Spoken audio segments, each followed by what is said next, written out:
Assalamualaikum warahmatullahi wabarakatuh. Kembali di mata kuliah komunikasi nilai kekerasan. Setelah minggu kemarin kita membahas tentang prinsip-prinsip Islam. Kali ini kita membahas tentang kajian-kajian tentang Islam dari kekerasan dan perdamaian. Tapi sebelum mengawali perkuliahan, jangan lupa untuk berdoa terlebih dahulu. Baik. Melanjutkan materi sebelumnya, kali ini kita langsung masuk pada sebuah teori. Teori ini adalah dicetuskan oleh seorang pakar dari Amerika, yaitu Louis Grisberg, untuk menjadikan agama sebagai sumber, sebagai inspirasi dalam membangun perdamaian dan juga membangun nilai kekerasan seperti itu. Bagaimana agama itu bukan sebagai pelopor atau justifikasi untuk melakukan kekerasan atau peperangan, tapi sebaliknya menjadikan agama sebagai sumber dari perdamaian dan nilai kekerasan. Mekanismenya ada 3 gitu ya. Yang pertama adalah dari mekanisme internal dari agama itu sendiri. Bagaimana sebuah agama, ya tentu saja kita mengambil sampel dari Islam gitu ya. Bagaimana Islam misalnya memaknai ulang atau menggunakan pendekatan yang baru, pendekatan yang lebih mengarah kepada perdamaian dan nilai kekerasan. Bahwasanya memang ada dalil-dalil dari Quran maupun hadis yang seakan-akan melegitimasi untuk melakukan peperangan dan kekerasan. Nah, di sini mekanisme internal itu bagaimana kajian-kajian seperti itu ditinjau kembali. Termasuk nanti bagaimana atau siapa yang berhak mendefinisikan siapa yang musuh, siapa yang bukan.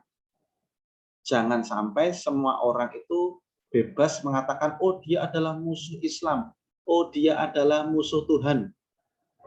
Zaman dulu ucapan-ucapan seperti itu selalu menyolot atau menyulut kepada peperangan. Jadi zaman dulu, zaman para khalifah gitu ya, itu biasa manggil orang, ya aduwallah, wahai musuh Allah. Padahal yang dipanggil itu sama-sama Islam, rajin sholat, hafal Quran, tapi manggil kayak gitu kayak biasa, manggil musuh Tuhan. Nah, kajian mekanisme internal ini mengajak supaya kita bisa meninjau ulang lebih hati-hati, melakukan pendekatan-pendekatan yang bisa menjurus kepada perpecahan atau permusuhan. Seperti tadi, mana siapa yang layak disebut musuh, siapa yang tidak. Kemudian siapa yang berhak mengatakan itu, dia adalah musuh, dia bukan musuh, seperti itu. Kemudian juga bagaimana mendefinisikan suatu daerah. Misalnya daerah itu adalah daerah perang atau daerah aman, ya, darul harbi gitu ya, daerah peperangan atau bukan. Itu nanti juga sangat berpengaruh kepada kekerasan dan perdamaian. Kalau kita berada di daerah yang darul harbi, daerah peperangan yang melegalkan untuk melakukan perlawanan, ya itu bisa kita cari legitimasinya dari sumber-sumber tekstual agama Islam. Tapi tentu saja nggak sembarangan orang bisa mengatakan ini daerah perang, ini bukan. Indonesia misalnya, yang kita di sini bisa beribadah dengan nyaman, bisa sholat dengan nyaman, puasa dengan nyaman, tidak dihalang-halangi gitu ya. Mungkin cuma pas pandemi saja, pandemi ini pun nggak gitu-gitu amat, nggak sampai nanti kalau melanggar dihukum, nggak. Nyatanya larangan-larangan seperti nggak boleh haji pun juga berlaku di negara-negara lain seperti itu ya. Sholat jamaah pun di masjid juga masih bisa seperti itu. Jadi di negara Indonesia seperti ini, kalau ada yang mengatakan Indonesia itu sedang kondisi perang, meskipun apapun konteksnya, yang Kadang orang yang memang pengen ada konflik itu ya, kita tuh perangnya bukan perang fisik, bukan perang kita, tapi husnul fikri, perang pemikiran. Nah, itu juga mendefinisikan kita dalam keadaan perang atau tidak itu adalah kajian tersendiri yang itu harus selesai di mekanisme internal. Jadi di mekanisme ini umat Islam diajak untuk meruntuhkan kembali ayat-ayat tentang perdamaian, ayat tentang jihad, tentang peperangan itu supaya lebih dikaji ulang lagi. Kita tidak menyalahkan ayatnya, tapi kita bisa lebih bijak lagi menggunakan ayat tersebut. Jangan sampai kata Ali bin Abi Thalib itu ya, kalimatul haq urida bihil batil, urida bihal batil gitu ya. Kalimatnya benar, ayatnya itu benar, hadisnya benar, tapi digunakan untuk kebatilan. Nah, itu juga nggak boleh. Jadi kita nggak menyalahkan ayatnya, tapi kita menggunakan ayat itu untuk apa? Untuk kepentingan apa? Kepentingan politik, kepentingan egoisme, atau kepentingan yang lain-lain. Nah, itu hati-hati. Jangan sampai kita belum selesai dari situ. Dari secara agama Islam itu kita harus sudah selesai dulu di situ. Dan baru kemudian ada mekanisme inter atau mekanisme antar komunitas agama, antar pemeluk agama satu sama lain gitu ya. Jadi setelah kita selesai dengan pemaknaan ulang tadi gitu ya, kita kemudian merajut hubungan yang harmonis dengan kelompok-kelompok komunitas agama lain. Bagaimana kita bisa memahami bahwa kita memang memiliki persamaan, kita juga memiliki perbedaan, itu disepakati. Ya sudah, kita memang berbeda dalam hal ini, kita nggak perlu berkonflik dalam ini. Ya sudah, kita memang nggak bisa memaksakan seperti itu. Itu juga harus dipahami. Jangan sampai kita nggak selesai keluar dari situ. Kita sama Islam sama Kristen itu beda ini. Ya terus kalau beda kenapa? Ya sudah, memang agamanya juga beda kan. Kan memang kalian juga sudah sepakat bahwa agamanya beda. Kecuali sama-sama Islam, tapi yang satu menyembah Allah, satu menyembah Yesus. Nah, itu harus dipermasalahkan. Tapi sudah mengakui beda agama kok. Sudah mengakui beda agama, ya sudah kita sepakati. Pada hal-hal yang kita sepakati, ya kita saling bekerja sama. Tapi terhadap hal-hal yang tidak kita sepakati, ya kita saling memahami, saling bertoleransi. Kemudian tentu saja setelah kita saling memahami, kemudian kita bekerja sama dalam aktivitas-aktivitas komunal yang melibatkan antar komunitas agama supaya mewujudkan bahwa kita sudah selesai dalam kepentingan pribadi masing-masing, kita saatnya berkontribusi, saatnya kita berperan memiliki peran yang sama untuk berkontribusi pada masyarakat. Nah, kemudian mekanisme yang berikutnya yaitu mekanisme ekstra atau bagaimana mewujudkan perdamaian dan nilai kekerasan itu pada level yang lebih sistemik, pada level yang lebih global, pada level yang lebih arahnya sebuah kebijakan gitu ya. Jadi ketika kita sudah selesai juga dengan agama kita sendiri, selesai dengan agama-agama lain, baru kita ke komunitas yang lebih besar, yaitu misalnya negara atau kerajaan atau apapun, untuk mewujudkan atau menjadikan perdamaian dan kekerasan itu sebagai haluan utama, supaya kalau ada masalah apapun itu jalan keluarnya itu bukan perang, jalan keluarnya yang lain-lain, pokoknya yang tidak melibatkan kekerasan, tidak merugikan atau menyakiti orang lain seperti itu. Itu setelah kita sampai dua mekanisme awal tadi, kita masuk ke level ekstra, yaitu level sistem yang tentu saja ini kalau dilakukan oleh satu agama itu susah, berat. Misalnya ada satu partai yang merepresentasikan satu agama tertentu, mereka menggunakan kebijakan atau mewujudkan kebijakan yang damai, yang kekerasan di tingkat sistemik, tentu saja nih dia akan berkonflik dengan agama-agama lain juga yang memiliki definisi tersendiri tentang apa itu damai, apa itu kekerasan. Nah, maka dia harus selesai dulu di mekanisme internal dan antar komunitas agama, baru nanti bersama-sama mewujudkannya di level yang sistemik, sehingga seluruh warga di komunitas itu, di negara itu, di kerajaan itu sama-sama merasakan perdamaian, entah apapun agama mereka. Mereka mungkin dari agama minoritas, tapi karena mereka mendapatkan kebijakan undang-undang atau legitimasi dari berbagai macam agama yang sepakat, gitu, mereka mungkin bisa lebih menerima daripada kebijakan perdamaian yang cuma direpresentasikan oleh satu agama tertentu. Kenapa harus agama itu? Kan ada agama yang lain diakui juga. Nah, mereka juga nanti akan berkonflik di situ. Nah, kemudian menurut Sibley, kekerasan itu bisa diwujudkan jika ada 4 hal. Nah, ini bisa menjadi acuan bagi kita melakukan promosi kekerasan baik dalam tahap internal, intra ataupun inter maupun ekstra gitu ya. Yang pertama, tidak adanya dukungan, layanan, pasokan ataupun kepada pihak yang penyerang dalam hal ini maksudnya orang yang melakukan peperangan, orang yang memicu peperangan, orang yang memprovokasi peperangan. Selama dia masih mendapatkan dukungan, mendapatkan supply, entah itu supply-nya berupa logistik, berupa uang, atau hanya sekedar dukungan di media sosial gitu ya, bahwa tindakan mereka itu benar, tindakan mereka itu jihad, tindakan mereka itu diridhoi Allah. Selama mereka masih mendapat dukungan itu, ya mereka bakal tetap eksis, mereka bakal tetap melakukan kegiatannya karena merasa oh ini benar, oh ini di mata manusia ini perbuatan yang baik. Maka kalau kita pengen mewujudkan dari kekerasan, stop dukungan terhadap oknum-oknum yang melakukan kekerasan. Nggak usah kita label-label dengan hal yang seperti itu, diam saja. Kalau kita merasa kita ragu-ragu, wah ini kayaknya benar, tapi masa pakai kekerasan, dan kita sudah cukup diam saja. Kalau nggak bisa melakukan kontra ekstremisme seperti itu, ya cukup diam saja. Nah, maka jangan memberi label positif terhadap orang-orang yang melakukan kekerasan atau peperangan. Kemudian berikutnya yaitu tidak ada perintah untuk dipatuhi kecuali yang berasal dari otoritas sipil yang sah. Dalam hal ini ya, kalau kita hidup bernegara misalnya, ya kita hati-hati ketika ada dorongan-dorongan untuk melakukan pemberontakan.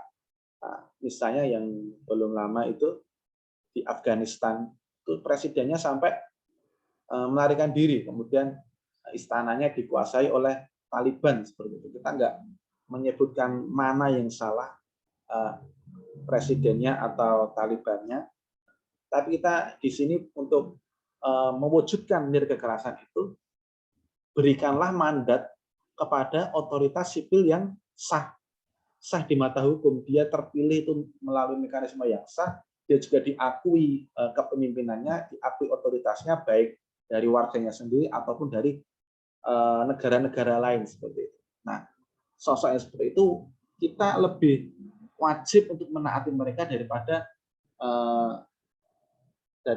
pihak-pihak lain yang kontra dengan dia. Nah, di Afghanistan itu ya kalau menjadi seorang warga Afghanistan yang ideal untuk mewujudkan kekerasan, ya mereka menaati apa kata presidennya. Nah, tapi kalau presidennya diem ya bingung juga rakyatnya mau apa. Akhirnya presidennya kabur, ya rakyatnya ikut kabur juga, maka mereka ikut-ikutan kapal kargo ke Amerika atau kemana, karena presiden sendiri juga kabur, ya akhirnya mereka ngikuti.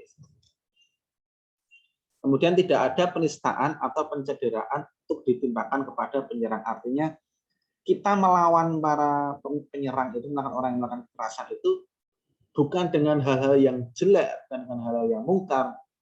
Kita tidak menghujat mereka, tidak menistakan mereka, tidak menyakiti mereka. Ya, percuma kalau kita ingin mewujudkan perdamaian, mewujudkan dari kekerasan, tetapi dengan cara yang kontraproduktif. Akhirnya malah menjadi bumbu saja, mengompor-ngompori, malah makin besar konfliknya. Maka kalau ada pihak yang melakukan kekerasan, melakukan penyerangan, itu ya jangan sampai kita menghukum mereka, mengadili mereka dengan hal-hal yang menistakan atau mencederai. Ya kalau dihukum, apalah hukum yang kira-kira tidak membuat mereka malu, tidak membuat mereka dendam seperti itu. Misalnya, ya itu setiap negara itu punya kebijakan berbeda-beda ya. Yang hukuman mati, penjara, tapi jangan sampai dia itu dipermalukan atau dihinakan, dinistakan, atau disuruh pindah agama, katakanlah seperti itu malah akan membuat teman-temannya makin marah seperti itu. Kemudian berikutnya yaitu semua pejabat publik itu harus berjuang mati-matian. Mereka jangan menyerah. Maka kalau ingin mewujudkan perdamaian dan kekerasan itu, para pejabat itu sendiri memang harus totalitas seperti itu. Jangan sampai mereka menyerah. Ada konflik peperangan seperti itu, wah kita nggak sanggup, ya udahlah kita ikut apa kata mereka saja. Ya, jangan. Mereka harus berjuang mati-matian, harus mewujudkan perdamaian ini dengan apapun caranya seperti itu. Pokoknya mereka lebih siap mati dibunuh daripada menyerah. Ya sudahlah, silakan kalian berbuat kerusakan, berbuat kejahatan, jangan sampai seperti itu. Nah, itu 4 faktor yang mengaruhi keberhasilan kekerasan menurut Zubir. Kemudian sudah ada banyak kajian-kajian tentang bina damai dan juga kekerasan. Yang pertama, kajian-kajian tentang perang dan jihad. Nah, ini ternyata menurut banyak riset, biasanya para peneliti, para ilmuwan itu ketika membahas tentang perang dan jihad itu mereka hanya fokus kepada ayat-ayat atau dalil-dalil yang melegitimasi peperangan. Ya, kalau dicari-cari di Quran maupun hadis ada memang dalil-dalil yang melegitimasi perang dan sebagainya. Perangilah orang kafir dan sebagainya ada.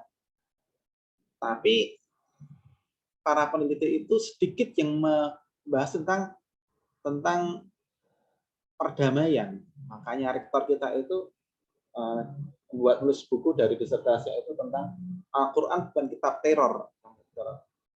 Sebenarnya itu agak dari judul agak kurang agak kurang pas, karena masih menyebutkan unsur negatif teror. Jadi seakan-akan membuat orang berprasangka, oh ternyata ada yang meyakini bahwa Al-Quran itu kitab teror. Harusnya mungkin lebih idealnya Al-Quran itu kitab perdamaian seperti itu.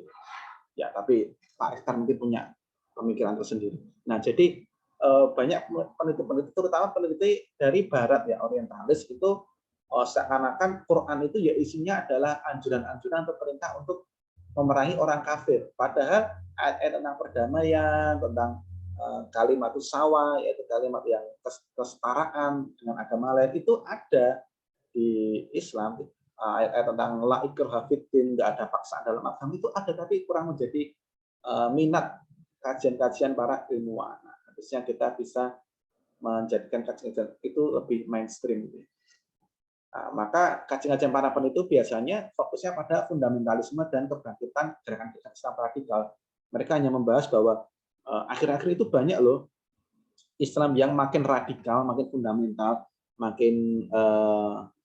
makin keras, makin ekstrim. Padahal banyak juga gerakan-gerakan keislaman yang juga mengajak ke perdamaian, mengajak kepada toleransi, itu banyak. Tapi sekali lagi itu jarang menjadi fokus kajian para peneliti. Nah, maka tadi kita mewujudkan mekanisme intra, inter, dan ekstra tadi salah satunya memainstreamkan kajian-kajian perdamaian dan kekerasan dari agama itu sendiri seperti itu. Kita mempromosikan kelompok-kelompok yang mempromosikan toleransi, yang mempromosikan perdamaian dan sebagainya, itu harus menjadi mainstream, Pak, supaya orang-orang pun juga bisa menerima konsep itu. Jangan sampai tadi Pak Rektor sampai capek-capek nulis Al-Quran bukan kitab teror untuk membantah orang-orang yang kajiannya itu membahas dalil-dalil teror dalam Al-Quran. Nah, kemudian kemarin kita di pertemuan sebelumnya kan sudah membahas tentang keadilan yang dicapai dengan peperangan. Nah, ini ada kajian-kajian tentang perang adil dan perdamaian. Nah, di sini para ahli, para peneliti itu kebanyakan kajian-kajiannya itu membahas tentang peperangannya itu sendiri, dari penyebab-penyebab perangnya apa, kemudian cara perangnya apa, kemudian politiknya apa, dari segi kajian strategisnya apa, sejarahnya dulu apa, bagaimana, tanpa atau kurang mendalami tentang resolusi dari konflik dari perang itu sendiri, dari bagaimana supaya itu tidak terjadi lagi dan yang terjadi itu adalah perdamaian. Nah, itu para ahli kurang minat seperti itu. Cuma ya sebagaimana umumnya para peneliti ya, itu kebanyakan hanya menjelaskan sebuah realita, hanya mendeskripsikan saja.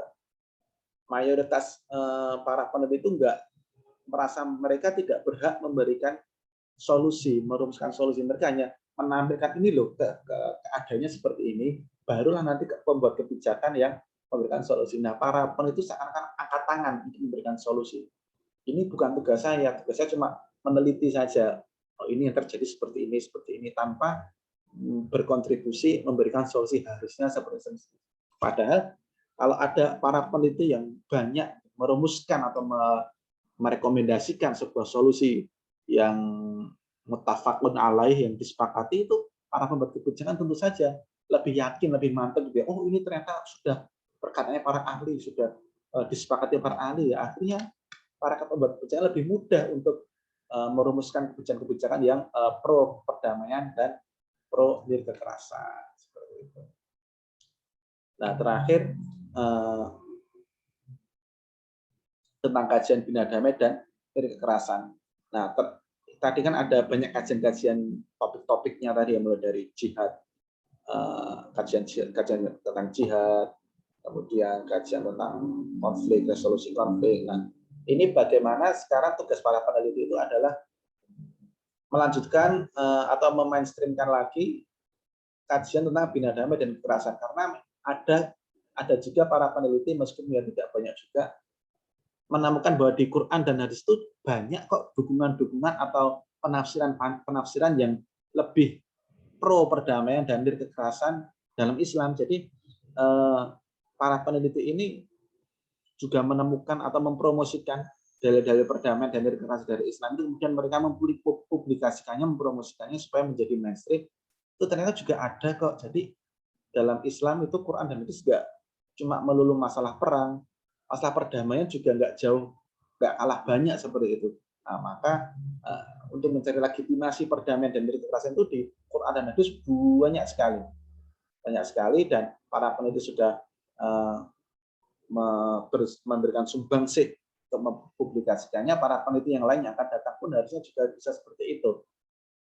Kepada ayat-ayat atau dalil-dalil yang masih ambigu, yang masih dominan untuk mempromosikan kekerasan, bisa dimaknai ulang dari berbagai pendekatan, baik pendekatan asbabun nuzul, pendekatan tafsir isyari, pendekatan psikologi, antropologi, untuk memaknai bahwa ayat itu atau dalil itu sebenarnya tidak seperti itu, tidak mempromosikan kekerasan, tidak mempromosikan perang, tapi justru malah mempromosikan perdamaian seperti itu misalnya. Nah, itu menjadi kajian tersendiri untuk mewujudkan bina damai dan kekerasan. Ya, mungkin itu saja yang bisa saya sampaikan. Semoga bermanfaat dan barokah. Saya akhiri. Assalamualaikum warahmatullahi wabarakatuh.